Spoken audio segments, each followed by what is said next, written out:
Assalamualaikum warahmatullahi wabarakatuh. Perkenalkan, nama saya Firda Ayutami dari Prodi Gizi UIN Wali Songo Semarang. Dalam video ini saya akan membahas mengenai kekurangan vitamin A atau KVA pada balita. Video ini disusun guna memenuhi tugas mata kuliah pendidikan gizi yang diampu oleh Bu Pradipta Kurniasanti, SKM M Gizi.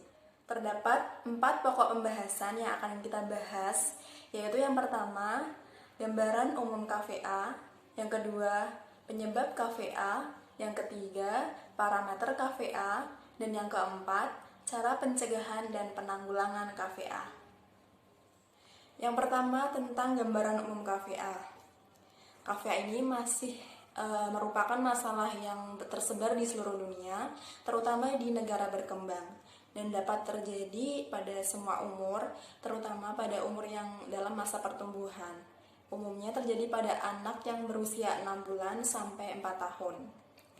KVA pada anak biasanya terjadi pada anak yang mengalami KIP atau kekurangan energi protein atau biasa juga disebut dengan gizi buruk sebagai akibat asupan zat gizi yang sangat kurang, termasuk juga vitamin A. Anak yang menderita kurang vitamin A mudah sekali terkena infeksi seperti infeksi saluran pencernaan, campak, cacar air, diare, dan infeksi lainnya karena adanya imunitas yang sangat menurun. Keluarga yang anggotanya mengalami kekurangan vitamin A mungkin dalam ekonominya tergolong sulit sehingga tidak bisa membeli bahan-bahan yang mengandung cukup vitamin A. Tapi selain itu, kekurangan vitamin A juga bisa terjadi pada keluarga dengan penghasilan cukup. Hal ini terjadi karena kurangnya pengetahuan orang tua, terutama ibu, tentang gizi yang baik. Selanjutnya kita beralih pada penyebab KVA. Penyebab KVA bisa terjadi secara langsung maupun secara tidak langsung. Secara langsung disebabkan karena asupan vitamin A yang berasal dari makanan tidak dapat mencukupi kebutuhan sehari-hari. Dalam hal ini pada balita terdapat beberapa faktor sehingga terjadi ketidakcukupan tersebut. Yang pertama, tidak ASI eksklusif. Seharusnya balita umur 0 sampai 6 bulan harus diberikan ASI eksklusif tanpa makanan pendamping lainnya.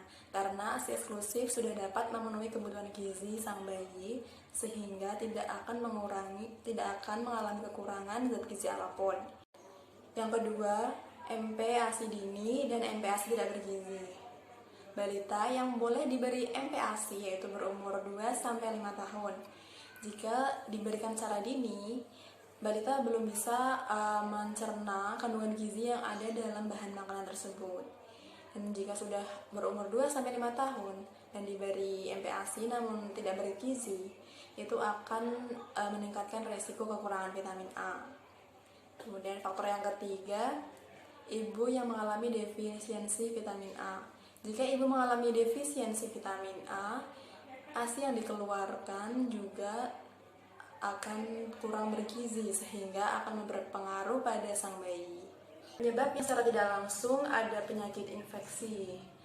Jika tubuh mengalami infeksi, maka akan terjadi peningkatan kebutuhan zat gizi sehingga vitamin A akan terasa kurang jika tidak diberikan suplementasi yang lebih. Kemudian yang kedua, penyerapan makanan dalam tubuh terganggu. Jika terjadi penyerapan yang terganggu, maka asupan vitamin A tidak akan maksimal. Yang ketiga, adanya penyakit ispa, campak, dan diare. Jika penyakit tersebut telah kronis, juga akan mempengaruhi kadar vitamin A dalam tubuh. Parameter KVA atau gejala sebagai tanda seseorang mengalami kekurangan vitamin A yaitu terdapat 2 parameter, klinis dan laboratorium. Secara klinis, terjadi kelainan pada mata atau seroftamia. Pada seroftamia terdapat beberapa tahapan. Yang pertama XN atau buta senja, kemudian X1A yaitu serosis konjungtiva berupa mata kering, kusam dan tidak bercahaya. Kemudian X1B yaitu bercak bitot atau bercak putih keabuan. Kemudian X2 yaitu serosis kornea atau kornea kering. Kemudian X3A dan X3B yaitu keratomalasia dan ulkus kornea. kornea itu melunak seperti bubur dan dapat terjadi ulkus. Kemudian XS atau xerophthalmia scars yaitu parut kornea. Yang terakhir XF atau xerophthalmia fundus. Ini berupa seperti cendol. Parameter yang kedua yaitu dari hasil pengecekan laboratorium. Seorang dikatakan mengalami kekurangan vitamin A jika hasil laboratoriumnya yang pertama, plasma vitamin A kurang dari 10 μg per dl. Yang kedua, liver vitamin A-nya kurang dari 5 μg per dl.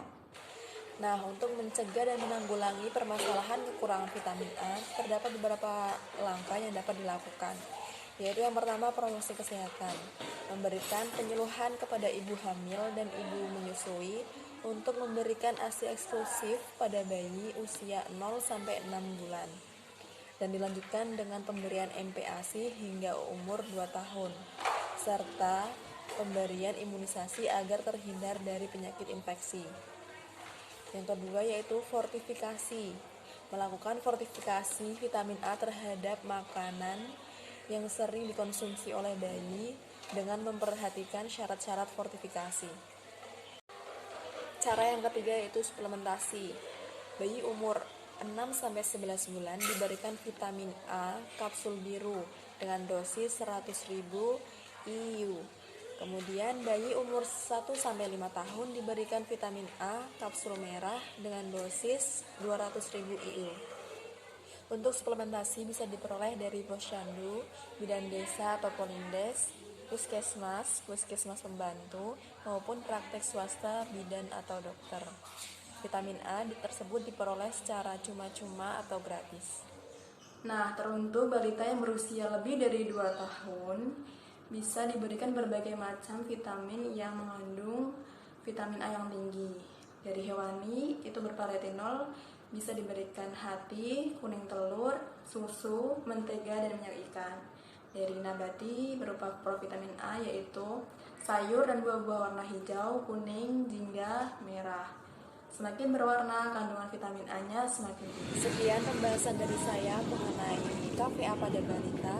Terima kasih telah menyimak dan semoga bermanfaat. Wassalamualaikum warahmatullahi wabarakatuh.